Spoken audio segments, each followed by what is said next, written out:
Financial markets పై పట్టు సాధించాలనుకునే వాళ్ళు Revanth conduct చేసే వెబినార్ కోసం ఈ నెంబర్ కి కాల్ చేయండి. నమస్తే, నేను జీవి సత్యనారాయణ. ఈ ఎపిసోడ్లో ఇప్పుడు డిసెంబర్ వచ్చేసింది. డిసెంబర్లో కొన్ని డెడ్ లైన్స్ ఉంటాయి అన్నమాట. అవి ఏంటియో చూద్దాం. ఈ డిసెంబర్ అనేటప్పటికీ మనకి ఫైనాన్షియల్ ఇయర్ వచ్చి ఏప్రిల్ టు మార్చ్. జనరల్గా వేరే కంట్రీస్, అమెరికా లాంటి కంట్రీస్ అయితే జనవరి 1 టు డిసెంబర్ 31 క్యాలెండర్ ఇయరే ఫైనాన్షియల్ ఇయర్. అయితే జనరల్గా కొన్ని ఏమవుతాయంటే డిసెంబర్ 31 కొన్ని డెడ్ లైన్స్ పెడతాయి, కొన్ని ఫైనాన్షియల్ ఇయర్కి డెడ్ లైన్స్ పెడతాయి. ఇప్పుడు ఇది ఏదైతే ఉందో ఈ ఫైనాన్షియల్ మ్యాటర్కి సంబంధించినటువంటి డెడ్ లైన్ ఏవైతే ఉన్నాయో కొన్ని మీకు నేను అప్డేట్ చేస్తాను. ఆధార్ ప్రజెంట్ ఫస్ట్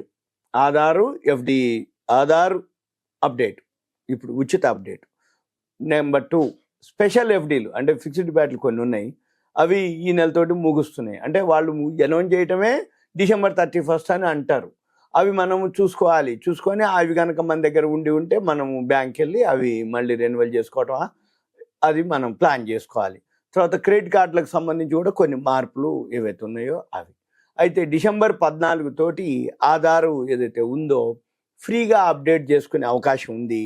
అది డిసెంబర్ 14 తోటి ఎక్స్పైర్ అయిపోతుంది. అంటే మన పని ఏంటిది? ఎక్స్పైర్ కాదు, డిసెంబర్ 14తో గడువు ముగుస్తుంది. మన పని ఏంది? డిసెంబర్ 14 లోపులోనే ఆధార్ని అప్డేట్ చేసుకోవాలి ఉచితంగా. తర్వాత అంటే అప్డేట్ అంటే ఏంటిది? అడ్రస్ మార్పు కానీ, లేకపోతే ఫోటో మార్పు కానీ, లేకపోతే ఇంకేమైనా చేంజెస్ అవన్నీ ఉంటే మనం చేంజ్ చేసుకోవచ్చు దేంట్లో? ఆధార్లో.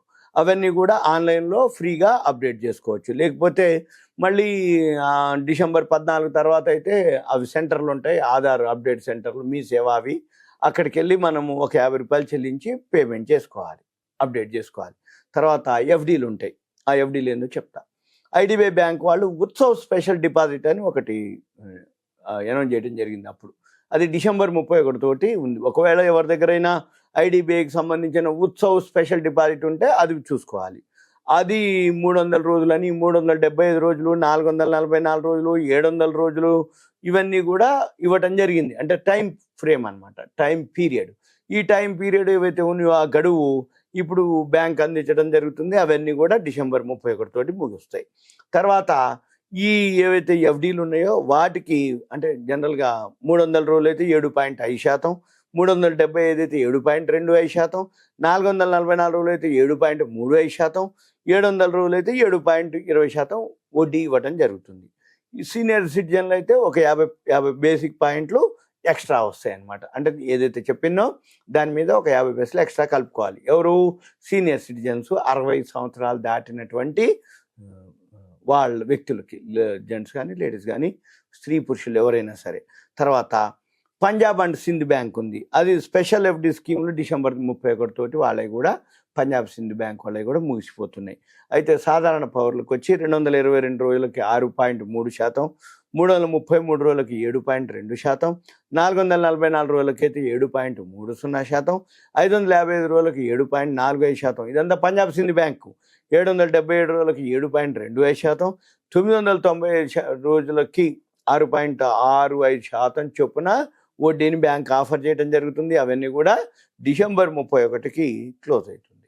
అంటే మళ్ళీ మనం ఏం చేయాలి? అక్కడికి వెళ్ళి రెన్యువల్ చేయించుకోవటం, లేకపోతే మీకు అవసరం ఉంటే రిడీమ్ చేసుకోవటం, క్లోజ్ చేసుకొని అమౌంట్ తీసుకోవటం. ఇక తర్వాత క్రెడిట్ కార్డులు కూడా కొన్ని మార్పులు జరుగుతున్నాయి. యాక్సిస్ బ్యాంక్ వాళ్ళు క్రెడిట్ కార్డుపై ఏదైతే ఉందో ఈ ఛార్జీలు ఏవైతే ఉన్నాయో 3.6 నుంచి 3.75% ఫైనాన్స్ అన్నమాట ఛార్జీలు, అవి పెంచడం జరుగుతుంది. తర్వాత రెంటల్ పేమెంట్ ఉంది, అది కూడా 1% ఫీజు వసూలు చేస్తున్నారు అనమాట. తర్వాత 10,000 పైన ఏదైతే వాలెట్ లోడింగ్ల పైన కూడా 1% ఫీజు వసూలు చేయడం జరుగుతుంది. ఈ మార్పులన్నీ డిసెంబర్ 20వ తారీఖు నుంచి యాక్సిస్ బ్యాంకు వాళ్ళు అమలు చేయడం జరుగుతుంది. తర్వాత ఇక్సిగో ఏదైతే ఉందో ఏయూ క్రెడిట్ కార్డు ఉంది, అది ఏయూ స్మాల్ ఫైనాన్స్ బ్యాంకు చేపట్టిన మార్పులు ఏవైతే ఉన్నాయో డిసెంబర్ 22వ తారీఖు నుంచి అమల్లోకి రావడం జరుగుతుంది. అంటే ఎడ్యుకేషన్ కానీ ప్రభుత్వ చెల్లింపులపై ఏవైతే రివార్డ్స్ ఉంటాయో అవన్నీ కూడా ఇప్పటి నుండి డిసెంబర్ 22 నుండి ఈ రివార్డులు పాయింట్లు రావు. ఇక తర్వాత ఇక లాస్ట్ ఇన్కమ్ ట్యాక్స్ రిటర్న్స్ ఎవరైతే ఫైల్ చేయరో బిలేటెడ్ అంటే టైంకి రిటర్న్స్ ఫైల్ చేయని వాళ్ళు లేటుగా ఏదైతే కారణం చేత గత ఫైనాన్షియల్ ఇయర్లో 2023-2024 సంవత్సరానికి సంబంధించి ఇన్కమ్ ట్యాక్స్ రిటర్న్స్ కనుక దాఖలు చేయని పక్షంలో వాళ్ళు డిసెంబర్ 31 లోపు రిటర్న్స్ ఫైల్ చేయవచ్చు. అయితే పెనాల్టీ పే చేయాలి. పెనాల్టీ పే చేసి వాళ్ళు రిటర్న్స్ దాఖలు చేయాలి.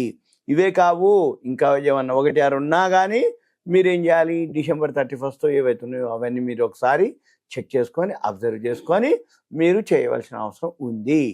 మెయిన్గా ఇవన్నీ మామూలు డిపాజిట్లు ఉన్న వాళ్ళు చూసుకుంటూ ఉంటారు.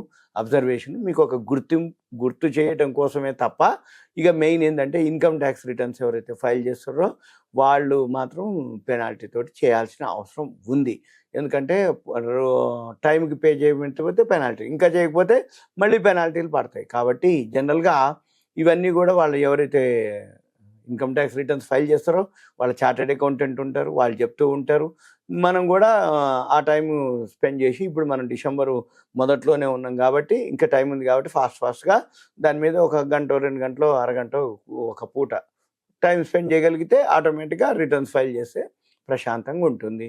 అది కూడా పెనాల్టీ తోటి.